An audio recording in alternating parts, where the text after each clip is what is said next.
మహాగణుడును మహోన్నతుడైన యేసుక్రీస్తు వారి పుణ్యనామములో ప్రియులారా మీ అందరికీ వందనములు. దేవుని వాక్యము ధ్యానందాము. హెబ్రీలు రాసిన పత్రిక 4వ అధ్యాయము 13వ వచనం. మరియు ఆయన దృష్టికి కనబడని సృష్టము ఏదియూ లేదు, మనమెవనికి లెక్క ఒప్పజెప్పవలసి ఉన్నదో ఆ దేవుని కన్నులకు సమస్తమును మరుగులేక తేటగా ఉన్నది. ప్రియమైన దేవుని బిడ్డలారా, పరిశుద్ధాత్మదేవుడు మనతో మాట్లాడుచు ఉన్నారు. ఆయన కన్నులు ప్రతి వానిని చూస్తూ ఉన్నాయి, ప్రతి వానిని పరిశీలన చేస్తూ ఉన్నాయి. గనుక ఆయనకు లెక్క చెప్పవలసి ఉన్నది. గనుక ఈ సృష్టిలో ప్రతి అణువుని, ప్రతి ఒక్క జాతిని, ప్రతి ఒక్క వనవృక్షములను, జీవరాశులను, మానవ జాతిని ఆయన దృష్టిస్తూ ఉన్నాడు.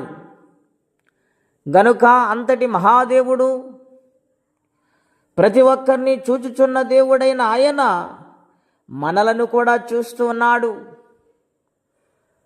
మంచి కార్యములైనా చెడు కార్యములైనా ఆయన దృష్టికి వెళ్ళుచున్నాయి. కనుక బహు జాగ్రత్త కలిగి, భయభక్తులు కలిగి భక్తి జీవితములో ఉండాలని ప్రభు పేరట మీకు మనవి చేయొచ్చు అన్నాను. అవును ప్రియులారా, సామెతల గ్రంథం 15వ అధ్యాయము 3వ వచనములో వ్రాయబడి ఉన్నది, ఆయన కన్నులు ప్రతి వానిని చూచుచున్నవి, చెడ్డవారిని చూస్తున్నాయి, మంచివారిని చూస్తూ ఉన్నాయి. గనుక దేవుని సన్నిధానములో ఏ విధముగా బ్రతుకుచున్నామో తీర్మానము చేసుకుని ఉండాలి. మంచివి ఆయన చూస్తున్నాడు, చెడ్డవి ఆయన చూస్తూ ఉన్నాడు. దావీదు ఎంతో ఇష్టమైన వాడు దేవునికి. అయినను బత్షెబ విషయములో ఆయన అసహించుకున్నాడు. గనుక దావీదుని హెచ్చరిక చేయటానికి ప్రవక్తను పంపించున్నాడు. ఆయన కన్నులకు మరుగైనది ఏదియూ లేదు. పాపమును పాపముగా ఖండించగల సమర్థుడైన, మంచిని మంచిగా దీవించగల దేవుడైన.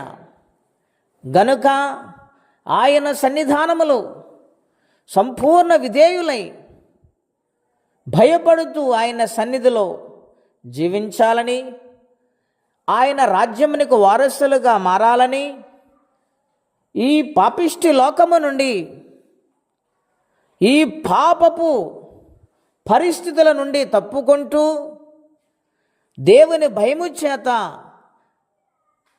నడిపించబడి ఆయన రాజ్యమునకు వారసులుగా మారుదుముగాక. ప్రార్థనండి.